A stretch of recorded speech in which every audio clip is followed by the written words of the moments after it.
Je vais partager avec vous très rapidement sur l'autorité dans le monde spirituel et les 5 protocoles pour développer votre autorité spirituelle. Avant de parler de l'autorité comme j'ai préparé pour vous, comme force, comme puissance, nous devons déjà comprendre que l'autorité est un titre honorifique. Au-delà que l'autorité soit une puissance, soit une force, soit un droit légal de manifester le pouvoir ou la puissance, mais nous devons aussi savoir que l'autorité est un titre honorifique dans le monde spirituel. C'est un titre honorifique de certaines entités. Ça peut être des démons comme des anges. Il y a des anges qu'on appelle des autorités, d'autres on les appelle des trônes, en fait leur titre est honorifique. Voyez mes bien-aimés dans le Seigneur. Alors je ne vais pas vous prendre beaucoup de temps pour vous expliquer ces choses parce que c'est hautement spirituel et ça peut être compliqué. Parce que toutes les connaissances ne sont pas les connaissances enseignées. Mais ici Paul nous a précisé 4 titres honorifiques. Il commence par les trônes. Qu'est-ce que c'est le trône? Les trônes sont des entités, les titres honorifiques des entités qui siègent, qui prennent des décisions de foi avec Dieu. Parce que la Bible dit Dieu était assis dans l'assemblée. Dieu a aussi une assemblée. Et dans cette assemblée-là, il y a ce qu'on appelle des trônes. Ce sont des gens qui sont assis, qui peuvent ensemble prendre des décisions avec le Créateur, le Dieu Tout-Puissant à Sion. C'est aussi le gouvernement. Et dans l'histoire biblique, nous voyons au ciel le 24 vieillards qui étaient assis sur le trône, autour du trône du grand maître, du grand roi, du grand Dieu. On a vu tout autour, il y avait 24 trônes et il y avait 24 vieillards. Alors ici, on ne peut pas avancer pour développer parce que nous ne savons pas pourquoi ils sont des vieillards. Nous ne savons pas pourquoi ils avaient des couronnes sur leur tête. Certaines personnes pensent, bien que cela n'est pas scripturaire, ils ont obtenu cette couronne ou ces couronnes parce que lorsqu'il y a une couronne, ça sous-entend qu'il y a une récompense. La récompense peut être due à une bataille qui a été faite et on vient couronner quelqu'un. Alors certaines personnes pensent, exégètes, pensent que, je le dis bien que c'est pas scripturaire, ce n'est pas dans la Bible. Ils pensent que les 24 vieillards s'étaient engagés dans le combat qui était entre Lucifer et Michel. Et ils ont été récompensés, mais ce n'est pas dans la Bible et ne retenez pas cela. Okay. Deuxièmement, ce sont des principautés. Les principautés ou des princes sont des dignitaires. D'abord, avant de parler de cela spirituellement, lorsqu'on parle de principauté, c'est un petit pays qui est gouverné par un prince. Par exemple, la principauté de Monaco. C'est juste un petit pays, le Rocher, qui est dirigé par le prince Albert, je crois. Mais dans le domaine spirituel, quand on parle de principauté ou des princes, sont des dignitaires, des corps, des esprits, d'anges ou des démons, qui établissent des principes sur des nations, qui viennent établir des principes pour qu'une nation soit dirigée par rapport à leurs principes. Troisièmement, nous avons des dominations. Je ne vais pas approfondir, je vous dis seulement pour vous, juste cette partie de connaissance. Les dominations sont des entités qui dominent un territoire.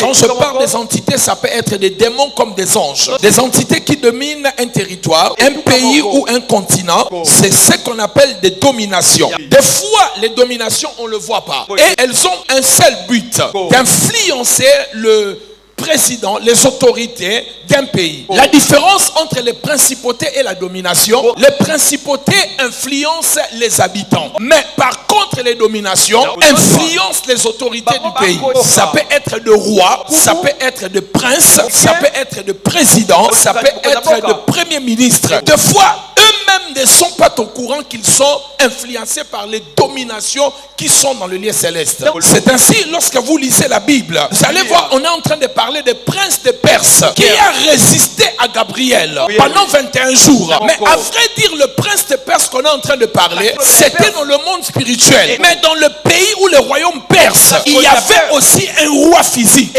Donc c'était un répondant de ces rois spirituels qui étaient dans le domaine spirituel. Le comportement de ces rois-là était influencé par cette domination dans le monde spirituel. Donc il était méchant, il était dur, simplement parce que l'autorité, en fait, la domination satanique ou démoniaque qui était dans l'espace spirituel influençait sa vie. C'est pour cela certaines décisions de certains rois dictateurs ou présidents dictateurs, ils peuvent se réveiller et prendre des décisions méchantes pour le pays. Ce que vous ne savez pas, sont influencés par le prince des ténèbres, des dominations sataniques ou démoniaques qui influencent leur vie pour prendre de mauvaises décisions. Maintenant, quand vous regardez, je suis en train de dire à Daniel, tu sais pourquoi je suis venu?